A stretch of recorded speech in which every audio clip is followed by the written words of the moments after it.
Hey everyone, it is late at night and I am Norman.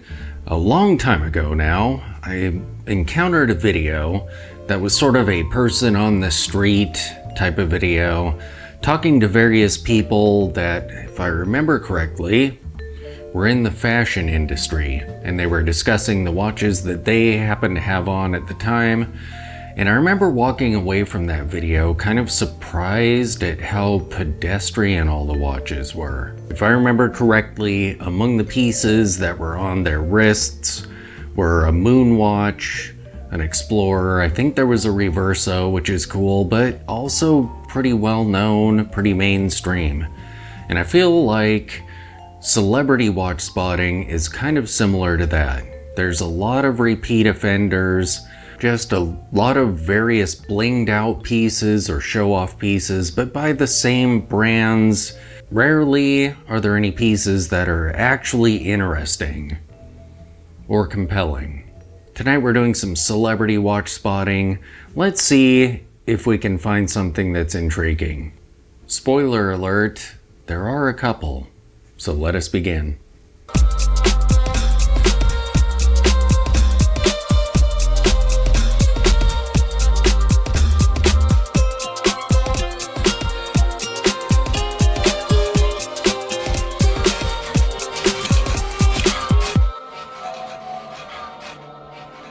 Okay, so this list has a lot of sports people in it, but we'll begin with some celebrities.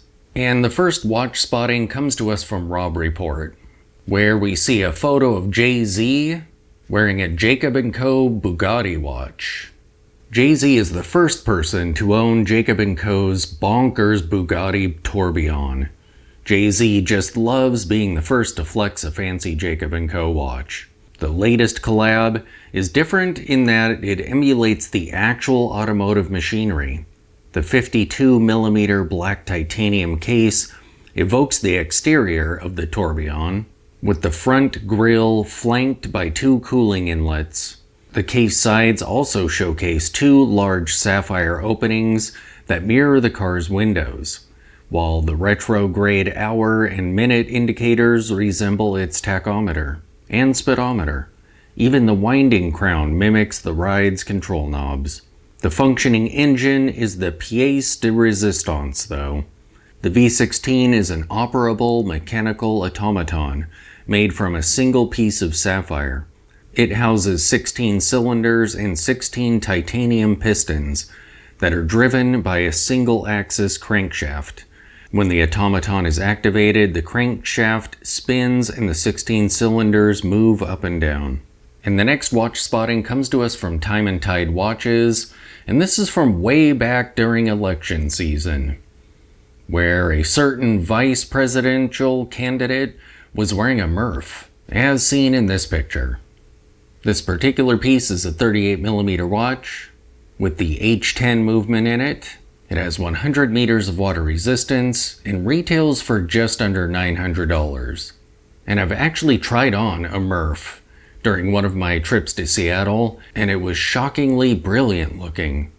I was surprised. I didn't expect it to look as great as it did. I mean, it looks pretty good in pictures, but as soon as I put it on my wrist, it looked absolutely amazing.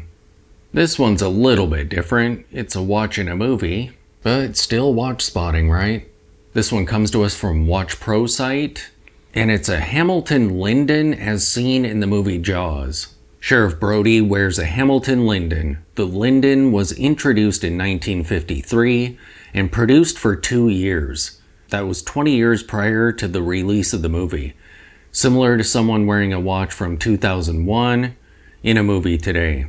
The Linden was a good choice for the scene, as it was one of Hamilton's sealed CLD models with gaskets in the crown and around the crystal to keep the environment out of the inside of the case. Of course, gaskets don't last forever, and eventually moisture and elements can work their way into a CLD watch. And I have to say, even before I was a watch nerd, I actually noticed the watches in Jaws and thought they looked amazing. I had no idea what they were, and other than this piece, I don't still. I recall one of the other watches in the movie wasn't a very expensive watch at all though, but it looked amazing on screen. Alright, so the next few watches come from an article that Hodinkee put out back during the Super Bowl. And the first picture is Brock Purdy wearing a Tudor Black Bay. It has aged looking indices on it and a red bezel, and Tudors are just pretty cool. I'm actually a Tudor fan, even though I've never owned one. I've tried some on. And the next watch is one of the ones that are actually intriguing. Here we have a picture of George Kittle wearing a databank, a Casio databank calculator watch in gold tone. That's cool. I actually owned this exact model with the silver case, and it was kind of cool. I owned that way back before I was a watch nerd, and held onto it for quite a while. When I was a kid, I absolutely loved calculator watches. I still kind of like them. And we start to see some of the usual offenders. Here we have Christian McAffrey wearing a Rolex Daytona reference 116500. And I have to say that when you see a Daytona out in the wild, they are truly impressive looking. During one of my trips to Vegas, I went into a high-end tie shop, and the worker there was wearing a black dial Daytona, and it was absolutely gorgeous looking. And on his wrist it actually looked fairly thin, which is pretty shocking for a mechanical chronograph. And here we see Boomer Esiason wearing a Breitling Chronomat chronograph in rose gold. I'm not entirely certain about the exact reference of this watch, but I tracked down an image of something that's probably very similar to it. And we have the Alpine ski racer, Lindy Vaughn, wearing a gold Rolex Daytona. And also with this one, I'm not sure exactly what reference it was, but something similar to this. The next one also comes from Hodinkee, and I feel like this piece is actually pretty intriguing. It's not really my style, but I feel like it actually looks pretty good on him.